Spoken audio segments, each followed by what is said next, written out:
আসসালামু আলাইকুম ওয়া রাহমাতুল্লাহ। কেমন আছেন বন্ধুরা? নতুন নতুন গল্পের জগতে আপনাকে স্বাগতম। নতুন নতুন গল্প পেতে আমাদের চ্যানেলটি সাবস্ক্রাইব করে বেল আইকনটি ক্লিক করে রাখুন। তাহলে চলুন বন্ধুরা, গল্পটি শুরু করা যাক। একটা ছোট্ট গ্রাম ছিল, নাম ফুলবাড়ি। সেখানে থাকত রাজু নামের এক দরিদ্র ছেলে।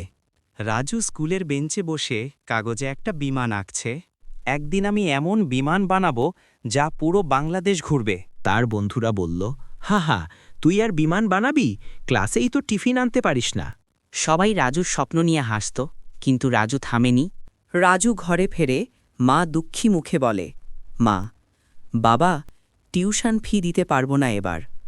রাজু চুপ থাকে, চোখে পানি আসে। গরিবই যেন রাজুর স্বপ্নকে বারবার থামাতে চাইত। রাত জেগে রাজু মোমবাতির আলোয় পড়ছে, আবার সকালে বাজারে কাজ করছে। কিন্তু রাজু হাল ছাড়েনি। দিনে কাজ করত, রাতে পড়ত। তার একটাই কথা, একদিন পারবই। বড় শহরের বিজ্ঞান প্রতিযোগিতায় রাজু নিজের বানানো ছোট বিমান দেখাচ্ছে। ঘোষক বলে, বিজয়ী ফুলবাড়ির রাজু মিয়া। যে ছেলেটার টিফিন কেনার টাকাও ছিল না, সে আজ সবার অনুপ্রেরণা।